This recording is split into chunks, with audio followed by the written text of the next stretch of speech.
안녕하세요. 오늘은 불교 입문을 가지고 7회차, 8회차 공부를 하게 되었습니다. 지난 시간에 우리가 어디까지 공부를 한 거냐면 부처님의 생애를 보고 난 다음에 곧바로 부처님께서 찾으셨던 답, 그게 뭐냐면 가르침이죠.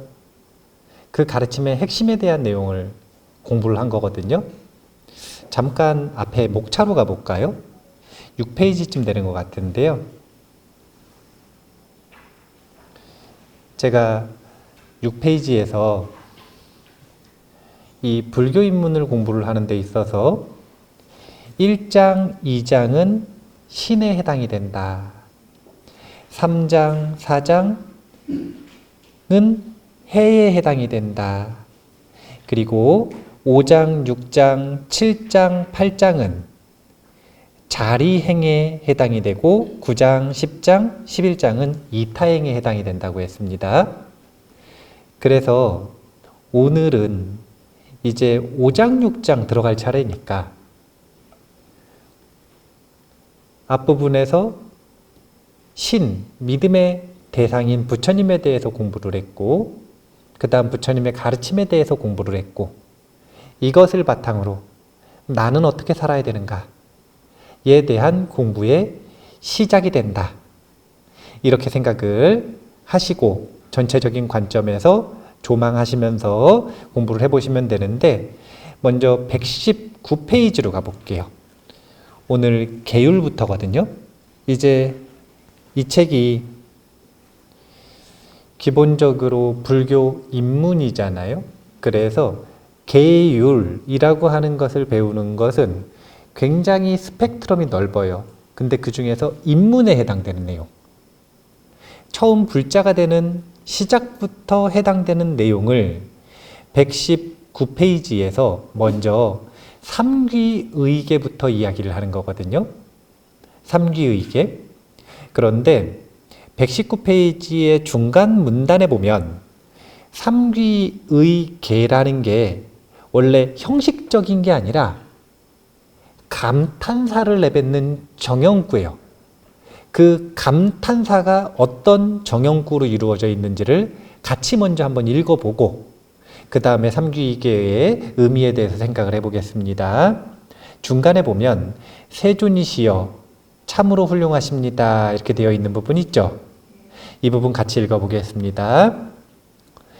세존이시여 참으로 훌륭하십니다.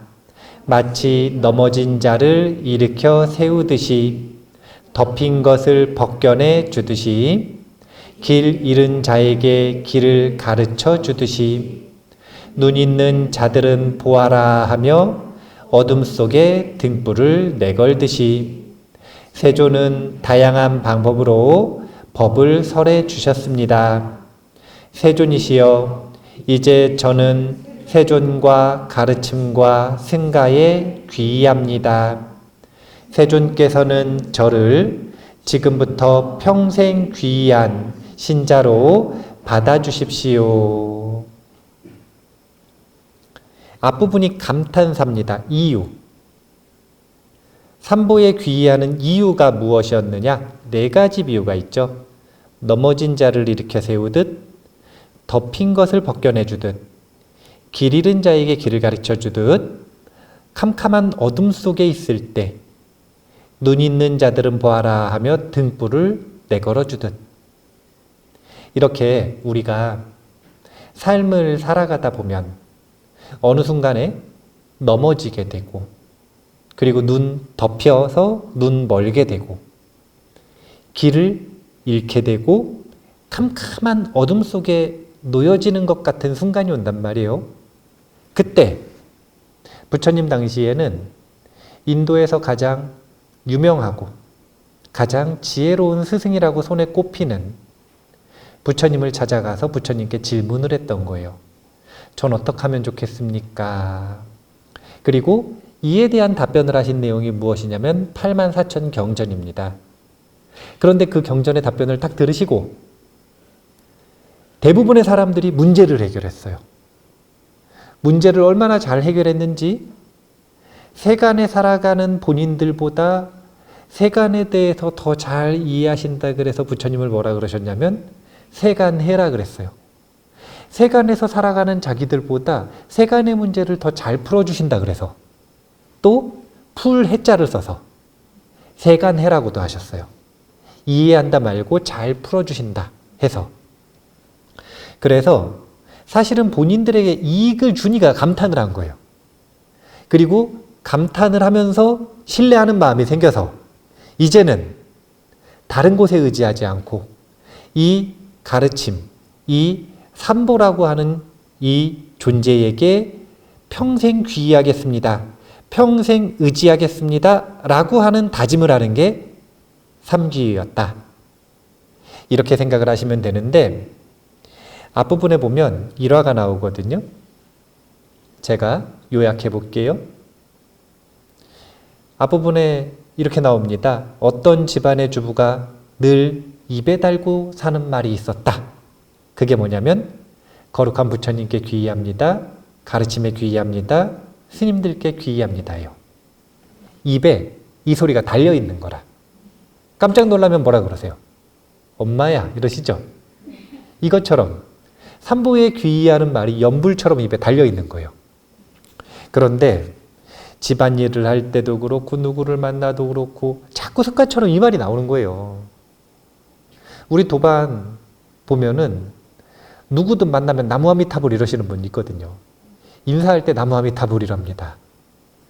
습관처럼 입에 달려있으니까 남편이 종교가 다르니까 좀 꼴배기가 싫었어. 그런데 어느 날 친구들을 데리고 왔는데 친구들하고 인사를 하는데 자기도 모르게 뭐라 그러는 거냐면 거룩한 부처님께 귀의합니다 그런 거예요. 그러니까 이게 뭐 크게 신뢰는 아닌데 이교도면 종교가 다르면 그 말이 기분이 나쁠 수가 있잖아요. 그런데 거룩한 부처님께 귀의한다 그러니까 기분 나빠서 가버린 거예요. 이제 화가 머리 끝까지 났어요. 그래서 가서 물어보기를 부처님 앞에서 살기를 뿜으면서 뭐라고 묻는 거냐면 무엇을 없애버려야 편히 잠들 수 있습니까? 너를 없애버리겠다는 얘기죠. 그런데 부처님이 너무나 평온하게 의외의 대답을 하시는 거예요. 도망가거나 그럴 줄 알았는데 눈치가 없는 분 같지도 하는데 뭐라고 답변을 하셨냐면 전혀 자기가 생각하지 못한 답변. 그게 뭐냐면 분노를 없애면 편히 잠들 수 있습니다. 세상은 분노에 불타고 있습니다. 이렇게 얘기를 하셨는데 너무 의외의 답변인데 자기를 보니까 자기가 지금 분노에 불타고 있거든요. 이 말 한마디를 듣고 삼귀의한 게 아닙니다. 이 말 한마디를 딱 듣고 나니까 부처님 말이 귀에 들어오기 시작하고 이후에 설법을 들었겠죠. 그러고 나니까 자기 마음의 분노가 식으면서 자기 마음이 자유로워진 거예요. 그래서 감탄을 한 겁니다. 넘어진 자, 덮인 자, 길 잃은 자, 어둠 속에 있는 자, 넷 중에 누구예요? 덮인 자였죠. 분노의 눈이 덮여 있다가 이 덮인 것을 걷어내 주시니까 다시 상식적인 사람으로 되돌아와서 자신의 상태를 이렇게 되돌려 주신 부처님께 감탄하면서 당신을 평생 의지처로 삼겠습니다 라고 말을 하는 게 원래는 삼귀인 거예요. 그런데 요즘에는 불자들이 삼보에 귀의하는 순간 보면 이렇게 감탄하는 순간에 삼보에 귀의를 하는 게 아니라 수계 법회 날 다 같이 와가지고 의식문을 읽으면서 능히 지키겠는가? 그러면 이제 능히 지키겠습니다. 이렇게 답변을 하잖아요. 그러면서 삼귀계와 오계를 받으니까 지금은 이것이 감탄사이자 이 평생 의지처로 삼겠다라고 하는 다짐의 의미가 있다라고 하는 것이 퇴색되어 있는 것 같아서 삼귀계가 어떤 의미인지 먼저 설명을 해드렸고요. 자, 삼귀계라고 하는 것이 어떤 의미인지 오계하고 구분지어서 먼저 설명을 해드릴게요. 첫 번째 시간에는 계율에 대해서 지금 공부하고 있잖아요. 계율에 대해서 공부를 할 때 세 가지 파트로 공부를 할 거예요. 첫 번째는 뭐냐면 삼귀계. 두 번째는 뭐냐면 오계. 그리고 세 번째가 뭐냐면 참회에 대해서 공부할 거예요. 지금 삼귀계의 의미에 대해서 간략하게 설명하지 않았습니까? 삼귀계라고 하는 게 도대체 뭐냐? 삼귀계는 불자의 생명이에요.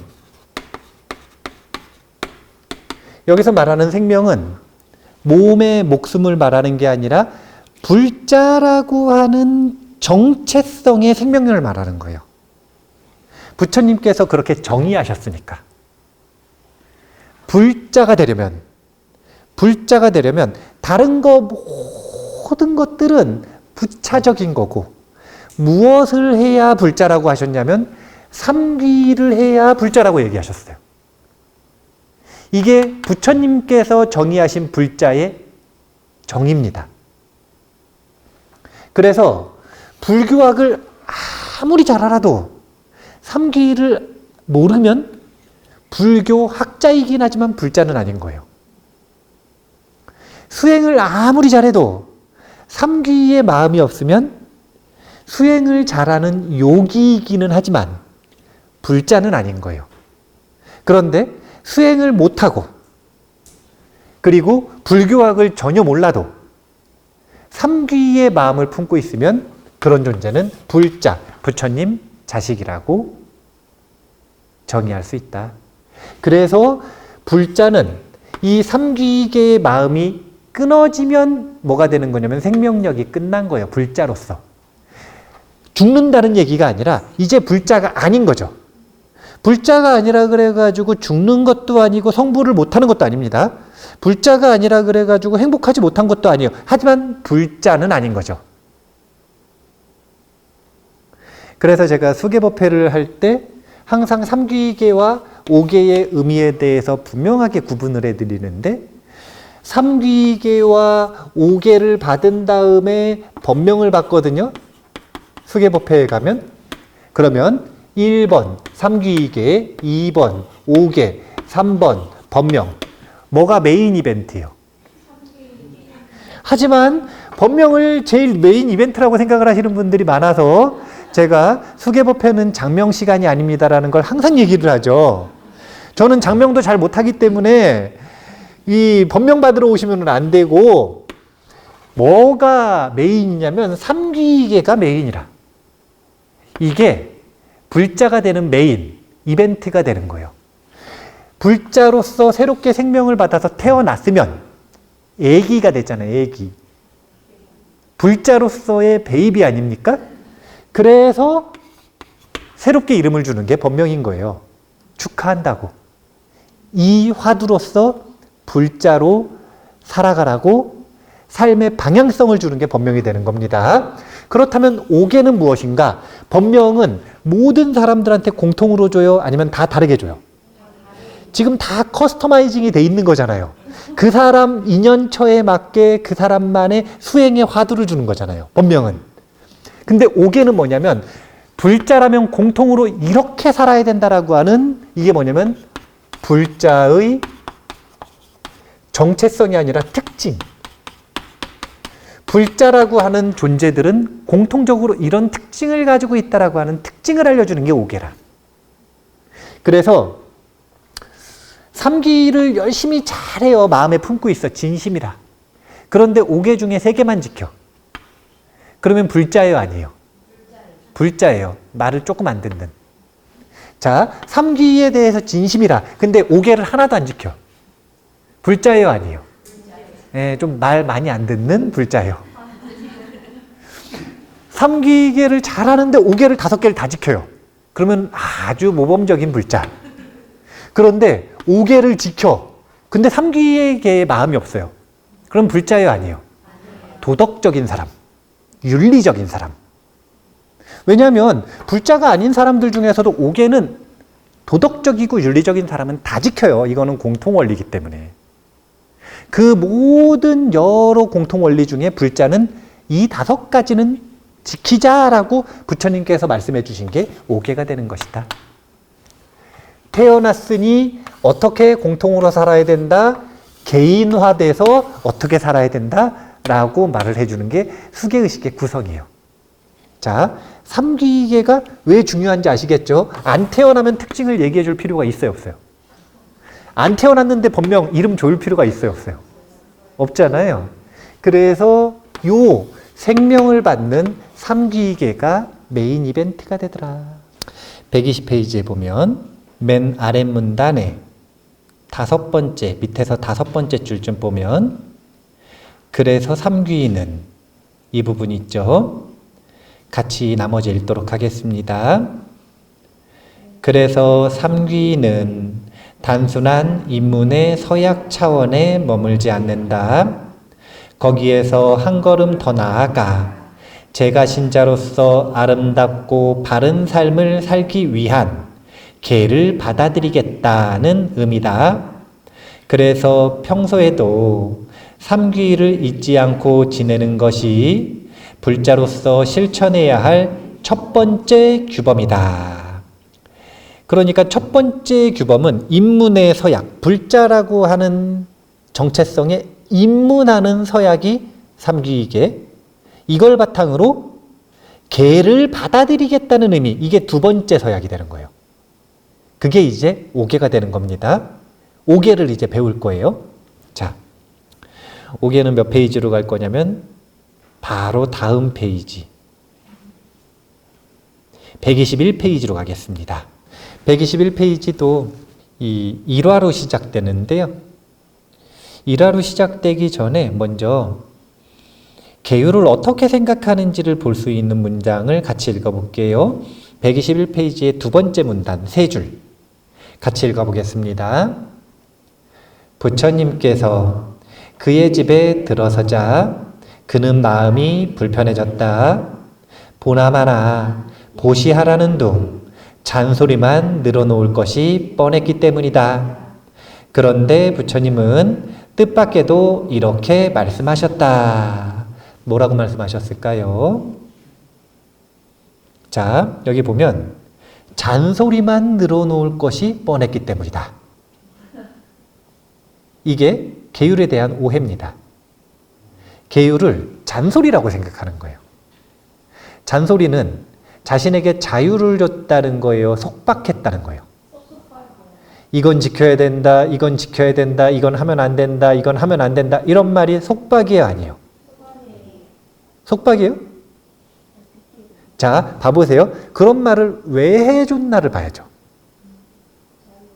자기가 묻지도 않았는데 와가지고 이건 하면 안 된다, 이건 하면 안 된다, 이건 이렇게 해야 된다, 이건 저렇게 해야 된다, 이렇게 말하면 속박. 근데 그게 아니라 자기가 궁금해서 물어봤어. 저는 어떻게 하면 됩니까? 그랬더니 그럼 그건 하면 안 된다. 이거는 해야 되는 건다? 이렇게 얘기를 해주셨어요. 그럼 이거는 속박이에요? 아니면 자유를 주는 거예요? 자유를 주는 거예요. 계율이 왜 나왔는지에 대한 인과를 모르니까. 그러니까 사람들은 계율을 속박이라고 생각하는 거예요. 자, 먼저 계율은 속박이 아님을 이야기를 해야 되는데 이 이야기부터 해볼까요? 계율이라고 하는 것은 크게 3가지로 구분할 수 있어요. 이제 이걸 뭐라 그러냐면은 계율에 대해서 정의할 때 대승에서는 5개, 10개, 그 다음에 48경국엔 대승 거니까 이 250개, 348개 이것만 계율이라고 하는 게 아니라 계율의 범위를 훨씬 대승에서는 넓게 잡아요. 그래서 계율을 삼취정계라고 구분을 하는데 삼취정계라 그러는데 첫 번째가 뭐냐면은 섭유리계예요. 섭유리계. 그 다음이 섭선법계. 그 다음이 섭중생계인 같은데, 섭중생계에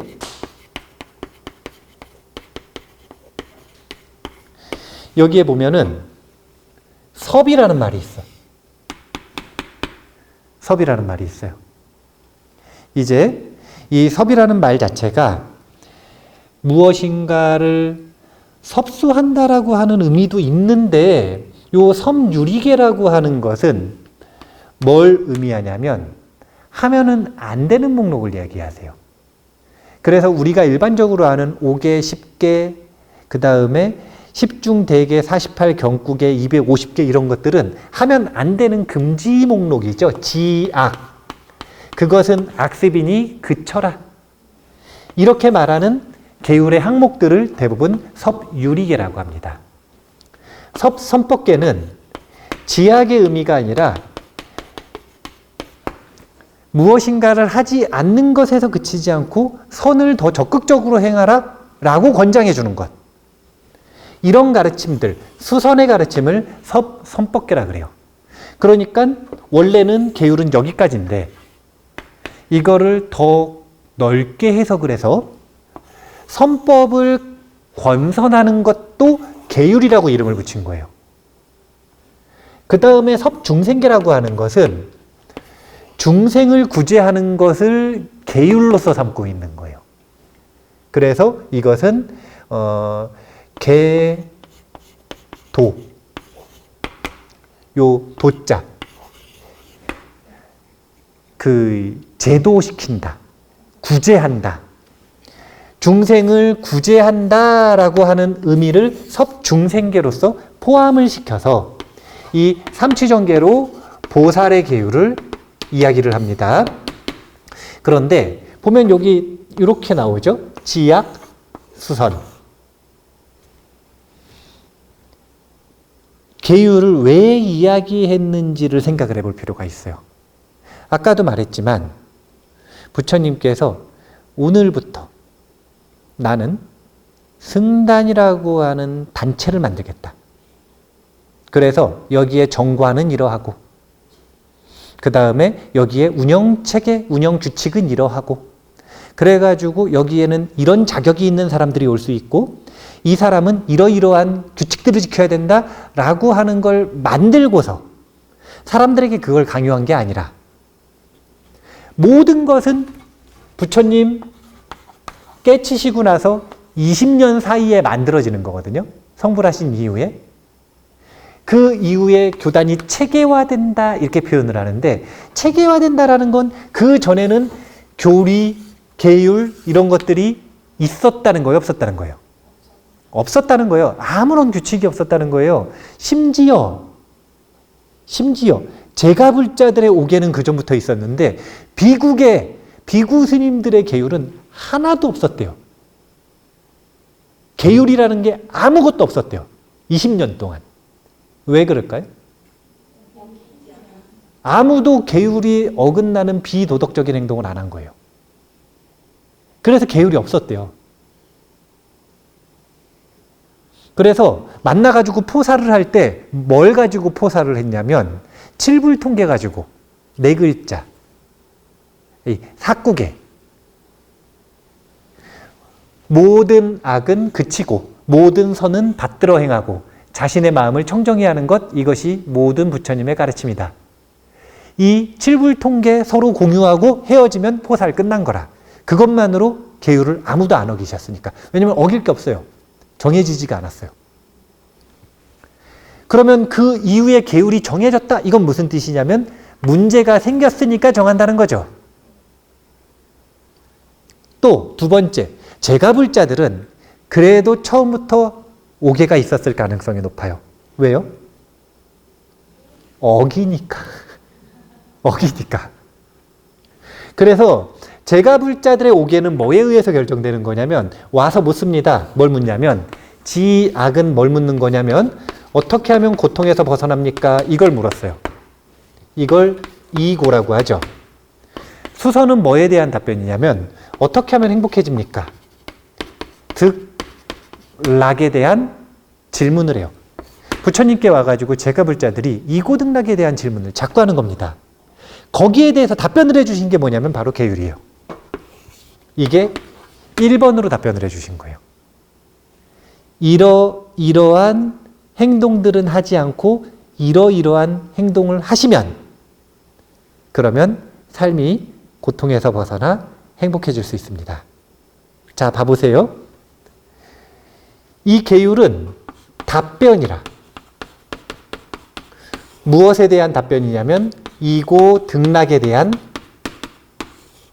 부처님의 답변이에요. 그럼 이거는 속박이 아니라 뭐냐면 고통에서 벗어나는 자유를 얘기하는 거죠. 이걸 먼저 계율에 대해서 관점을 분명하게 바꾸고 계율에 대한 공부를 시작을 해야 돼요. 자, 그래서 계율을 불교인문에서는 이렇게 해석을 합니다. 오계를 무외시로 해석을 하는데 아주 인색하게 짝이 없는 아까 그 부자가 부처님 보자마자 기분 지금 나빠졌어요. 잔소리 늘어놓을 거라고. 그래서 부처님께서 오계에 대해서 설명을 해주시는데 이렇게 설명을 해주시는 거예요. 세상에는 5가지 일이 있는데 남들에게 아주 커다란 것을 베풀기 때문에 큰 보시라고 합니다. 사실은 벌써 조금 기분 나쁠 수 있어요. 왜냐하면 보시하라는 것 같잖아요. 지금 아주 인색한 구두쇠 부자인데 사실은 여기에 곧바로 이렇게 얘기 안 하시고 이렇게 얘기하셨을 수도 있어요. 돈 안 드는 큰 보시라고 합니다. 이렇게 얘기를 하셨을 수 있어요. 왜냐하면 제보시를 얘기하시는 게 아니라 무외시를 얘기하는 거니까요. 자, 그 5가지가 무엇입니까? 살생하지 않는 것이 왜 무외시인지 답변이 나오는데 요 3줄 같이 읽어보겠습니다. 첫째는 살생하지 않는 일입니다.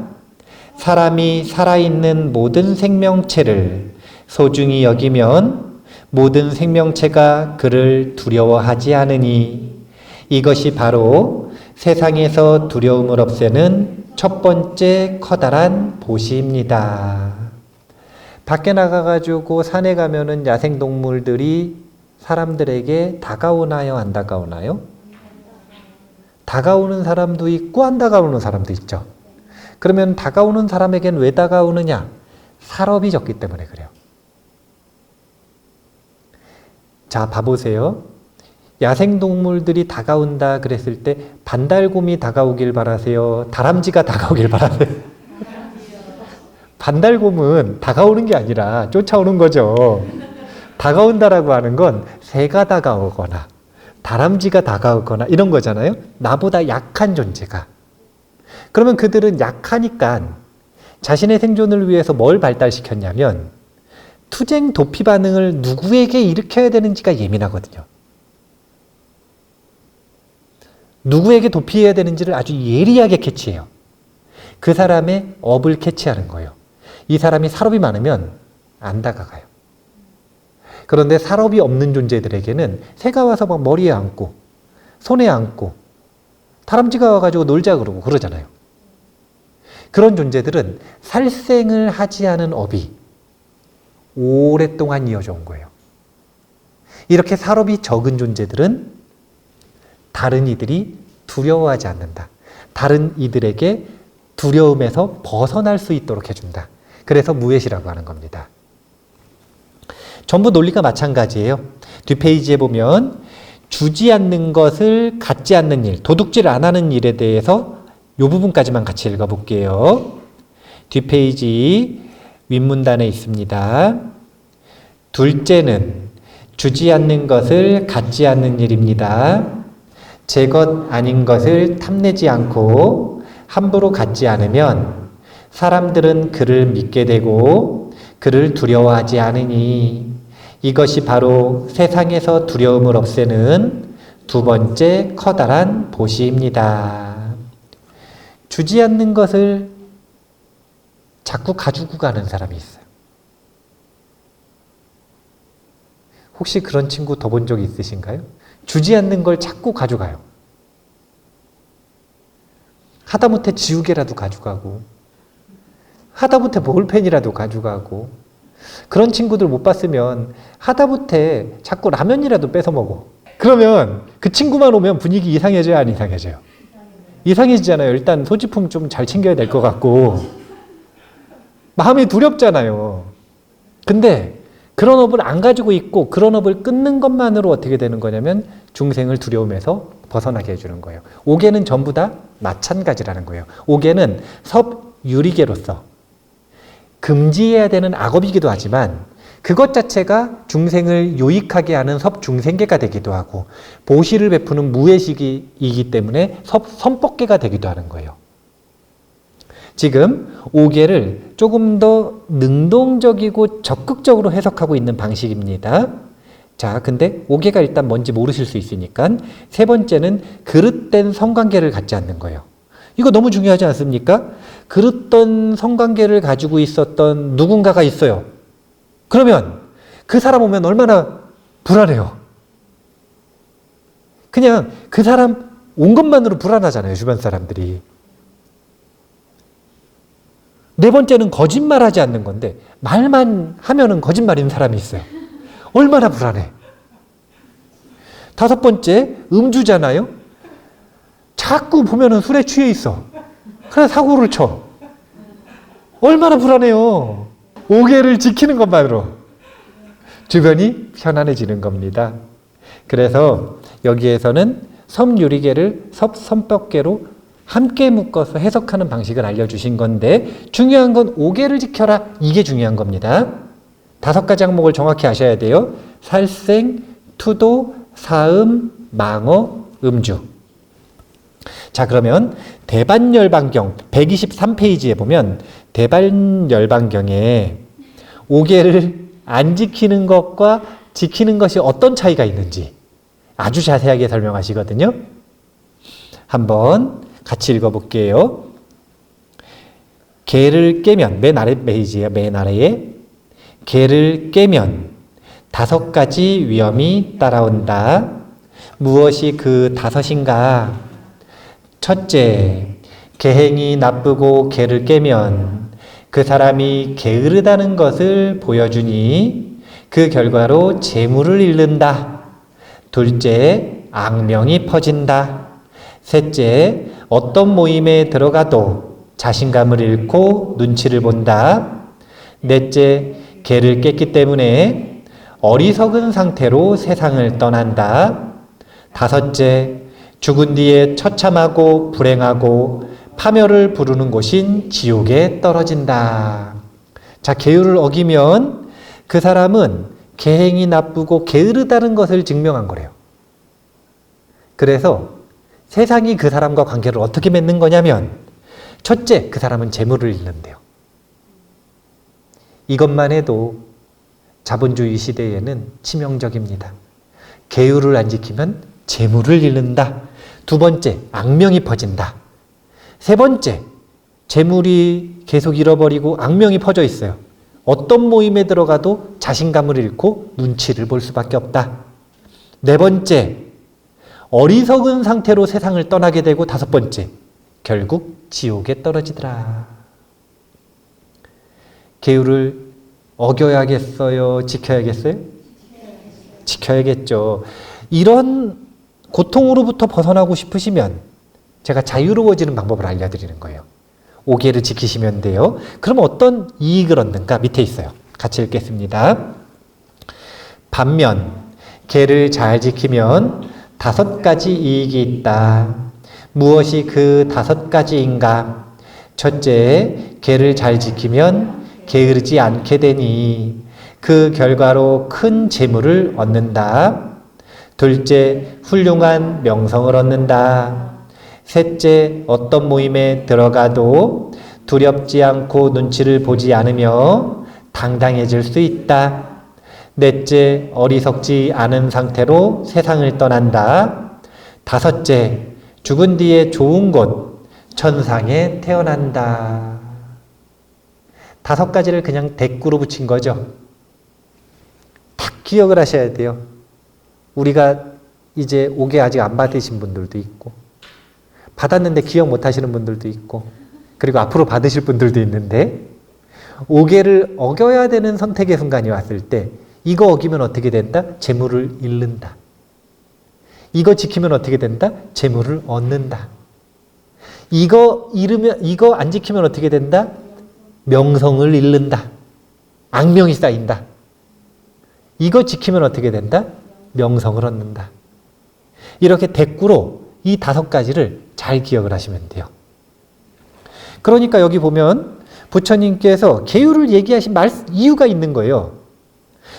많은 사람들이 뭐가 고통스럽냐면 왜 저는 재물을 계속 잃는지 모르겠습니다. 가난이 고통스러운 거 아닙니까?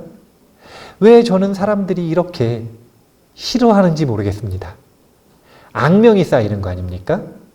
어느 집단에 들어가든 관계 속에서 자신감이 없고 눈치를 봐요. 저는 자꾸 왜 그렇습니까?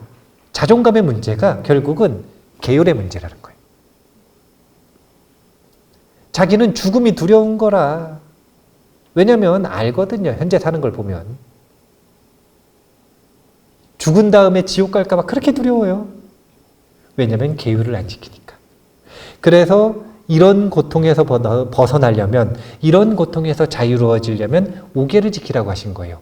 그리고 이 하나로 무엇을 얻는 거냐면 그에 반대되는 등락, 행복 5가지를 동시에 얻는 겁니다. 그래서 꼭 지켜야 되는데 참회 파트로 가면 130페이지로 가겠습니다. 130페이지에 첫 번째 문단을 다 읽어보겠습니다. 우리 삶이 어려운 이유입니다. 같이 읽을게요. 계를 잘 지키고 선업을 지으면 자신에게 이롭다는 건 당연한 이치다. 하지만 죽을 때까지 선업만 지으면서 살 수는 없다. 살기 위해서 착하지 않은 업도 지을 수밖에 없고 또 의도하지 않았지만 나의 행위로 인해 피해를 보는 사람도 나오게 마련이다.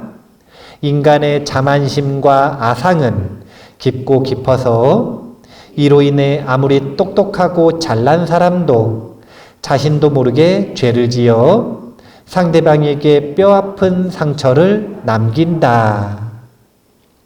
어쩔 수 없이 우리는 계율을 어기는 삶을 살아가는 순간이 올 수밖에 없는 경우가 많다는 겁니다. 가장 중요한 건 먹고 살려면 어쩔 수 없는 경우들이 있는 거예요. 왜 그런가? 생존이 걸려 있으니까. 생존이 보장되어 있는 사람들은 자기가 손해보는 거를 양보해도 생존은 할 수 있잖아요.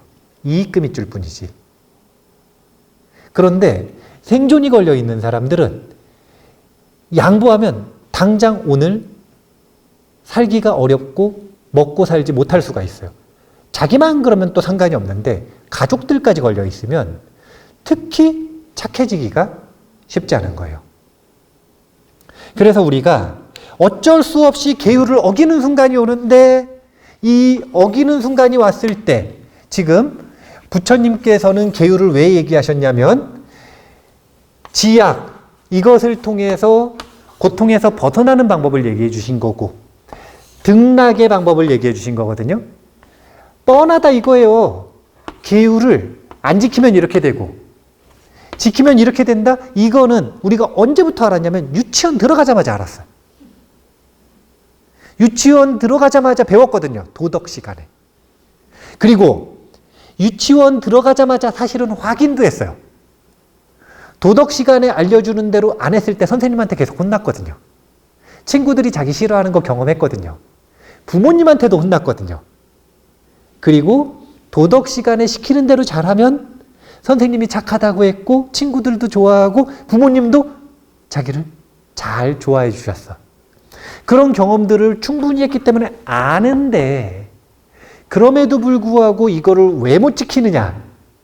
그럴 수밖에 없는 순간이 있으니까. 우리가 살아가는 세계가 사바세계니까. 그러면 이때는 어쩔 수 없이 악업을 짓는 순간이 있는데 이때 우리가 어떻게 해야 되느냐 이거예요. 이걸 말하는 게 바로 참회라. 그래서 부처님께서는 참회에 대해서 강조하실 때 항상 이렇게 얘기하시죠. 세상에는 2가지 지혜로운 사람이 있다. 첫 번째는 악업을 아예 짓지 않는 사람. 자, 세상에 태어나서 5개를 한 번도 안 어긴 사람. 몇 명이나 있을까요? 진짜 지키기 어려운 거는 거짓말하지 않는 거거든요. 왜냐하면 5개를 받기 전부터 어떻게 거짓말을 안 해요. 그래서 제일 지혜로운 사람이 될 수가 없어. 그러면 어쩔 수 없이 어겼으면 그 다음 지혜로운 사람은 뭐냐면 자기가 어겼다는 걸 알고 참회하는 사람. 이 사람이 두 번째로 지혜로운 사람이다. 사실은 이런 사람들 거의 없으니까 이 사람들이 첫 번째로 지혜로운 사람인 거예요. 참회라고 하는 것은 왜 하는가? 왜 하는 거냐면 계율은 다시 물어보겠습니다. 속박이에요, 자유예요? 자유예요. 강제성이 있어요, 없어요? 강제성이 없어요. 계에는 강제성이 없어요. 계 어겼다고 삐용삐용 쫓아오는 거 아닙니다. 계 어겼다고 고소할 수 없어요. 계 어겼다고 사실은 비난도 못합니다. 계는 개인의 영역이에요. 개인의 영역. 130페이지에 두 번째 문단에 세 줄 읽고 정리하겠습니다. 참회는 이 부분부터 읽도록 하겠습니다. 참회는 나 자신의 무력함을 알고 자신이 저지른 나쁜 행위에 대한 철저한 뉘우침을 통해 깨끗한 마음을 회복하여 평화롭고 건강한 모습으로 살아갈 수 있도록 하는 매개 역할을 한다. 뭘 말하고 싶었냐면 계율을 어겼다라고 하는 것은 죄가 아니라는 거예요. 참회는 죄를 참회하는 게 아니에요. 용어가 달라요. 뭐냐면 허물이에요. 허물. 허물이라고 하는 것의 용도, 용처가 뭐냐? 자신의 마음을 무겁게 하는 거예요. 계율을 어기면 스스로 양심에 걸려서 죄책감 때문에 자신의 몸과 마음이 무거워요. 근데 그 상태에선 행복하게 살아갈 수가 없어. 죄를 지어서 벌을 받는 게 아니라 자기가 심리적으로 양심의 가책을 느껴서 죄책감 때문에 이 부담감 때문에 행복하게 살아갈 수가 없어요. 그래서 행복해지고 싶으면 그 허물을 벗어야 되는 거예요. 그걸 참회라고 하는 거예요. 죄를 씻는 게 아니라 허물을 덜어내는 자유, 이걸 주는 게 참회입니다. 그래서 계율을 공부하실 때, 계율을 받으실 때는 항상 참회하는 방법을 함께 공부해야 한다. 시간 관계상 참회에 대해서는 여기까지만 하겠습니다. 자비도량 참법 시간에 참회의 자세한 방법은 다시 얘기하도록 하겠습니다. 오늘 계율에 대해서 했어요. 정리하면 이겁니다. 삼귀이계가 중요한 거예요. 생명력입니다. 삼귀이계 잊어버리면 불자의 생명은 끝난 거예요. 그런데 불자의 생명을 유지하고 있을 때 모범적인 불자가 되려면 5개를 잘 지키셔야 돼요. 이 5개를 잘 지키면 자동으로 이고등락이 가능하더라. 그런데 어쩔 수 없이 어겼다면 참회하라. 그러면 죄가 씻어지는 게 아니라 자신의 마음에 허물을 벗어던지고 몸과 마음이 가벼워지고 자유로워지는 것이다. 이렇게 살아가는 것이 부처님께서는 지혜로운 불자다. 이렇게 말씀하신 것으로서 계율에 대한 이야기는 오늘 정리를 하도록 하겠습니다. 다음 시간에도 또 계율 얘기할 거예요. 자, 그러면 쉬었다가 다음 시간에 개정의 사막에 대해서, 수행에 대해서 한번 같이 공부하도록 하겠습니다. 감사합니다.